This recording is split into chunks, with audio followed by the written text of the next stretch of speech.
श्री कृष्ण ने राधा से विवाह क्यों नहीं किया? आइए जानते हैं इस कहानी में। दोस्तों, कहानी सुनने से पहले हमारे चैनल को सब्सक्राइब जरूर कर लें ताकि हमारी आने वाली वीडियो आप तक जल्द से जल्द पहुंच सके। दोस्तों, श्री कृष्ण ने राधा से विवाह नहीं किया। इसकी वजह ये थी कि गुरु गर्गाचार्य ने उन्हें बता दिया कि वे नंद और यशोदा के पुत्र नहीं हैं और उनके जीवन का मकसद कुछ और है। उन्होंने कहा कि नारद मुनि भी बिल्कुल कृष्ण जैसे गुणों वाले महामानव के आने की तारीख, स्थान और समय की भविष्यवाणी कर चुके हैं। राधा से विवाह के लिए एक तरफ कृष्ण का आग्रह था तो दूसरी तरफ यशोदा और नंद की वंश मर्यादा। इस पर गुरु गर्गाचार्य ने कृष्ण को उनके जन्म के बारे में सब कुछ बताना शुरू किया। ये सुनते ही कृष्ण के भीतर जबरदस्त बदलाव आए और वे गोवर्धन पर्वत की ओर बढ़ चले। इसके बाद गर्गाचार्य ने कृष्ण को नारद द्वारा उनके बारे में की गई भविष्यवाणी के बारे में बताया। पहली बार उन्होंने कृष्ण के साथ यह राज साझा किया कि वह नंद और यशोदा के पुत्र नहीं हैं।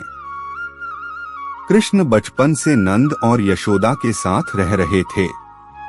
अचानक उन्हें बताया गया कि वह उनके पुत्र नहीं हैं। यह सुनते ही वह वहीं उठ खड़े हुए और अपने अंदर एक बहुत बड़े रूपांतरण से होकर गुजरे।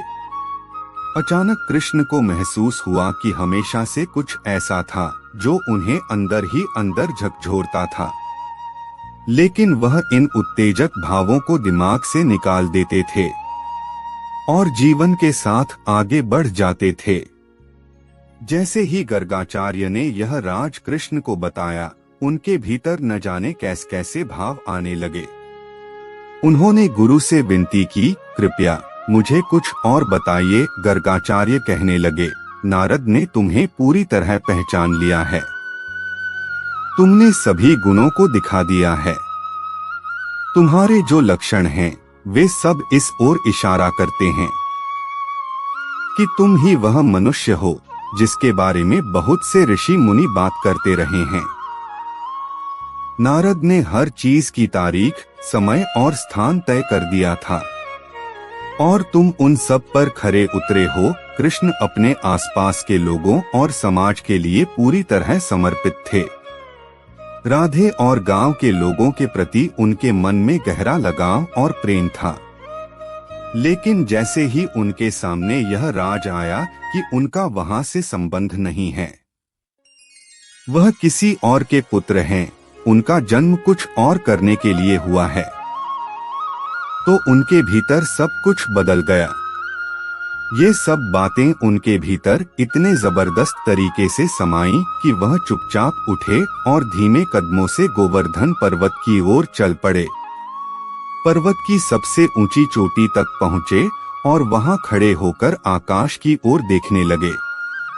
सूर्य अस्त हो रहा था और वह अस्त हो रहे सूर्य को देख रहे थे। अचानक उन्हें ऐसा लगा जैसे एक जबरदस्त शक्ति उनके भीतर समा रही है। यही उनके अंदर ज्ञानोदय हुआ और उस पल में उन्हें अपना असली मकसद याद आ गया। वह कई घंटों तक वहीं खड़े रहे और अपने भीतर हो रहे रूपांतरण और तमाम अनुभवों को देखते और महसूस करते रहे। वह जब पर्वत से उतरकर नीचे आए तो पूरी तरह से बदल चुके थे। चंचल और रसिक वाला विदा हो चुका था। उसकी जगह उनके भीतर अचानक एक गहरी शांति नजर आने लगी। गरिमा और चैतन्य का एक नया भाव दिखने लगा। जब वह नीचे आए तो अचानक वे सभी लोग उनके सामने नतमस्तक हो गए, जो कल तक उनके साथ खेलते और नृत्य करते थे। उन्होंने कुछ नहीं किया था, वह बस पर्वत पर गए, वहां कुछ घंटों के लिए खड़े रहे और फिर नीचे आ गए। इसके बाद जो भी उन्हें देखता वह सहज ही बिना कुछ सोचे समझे उनके सामने नतमस्तक हो जाता। कृष्ण को पता था कि अब उन्हें वहां से विदा लेना है। जाने से पहले उन्होंने एक रास का आयोजन किया। जाने से पहले वह अपने उन लोगों के साथ एक बार और नृत्य कर लेना चाहते थे। उन्होंने जमकर गाया, नृत्य किया। हर किसी को पता था कि वह जा रहे हैं, लेकिन राधे थीं कि भीतर ही भीतर परम आनंद के एक जबरदस्त उन्माद से सराबोर थीं और भावनाओं की सामान्य हदों से कहीं आगे निकल गई थीं। वह इतनी ज्यादा भाव विभोर और आनंदमय हो गईं कि अपने आसपास की हर चीज से वह बेफिक्र हो गईं। कृष्ण जानते थे कि राधे के साथ क्या घट रहा है।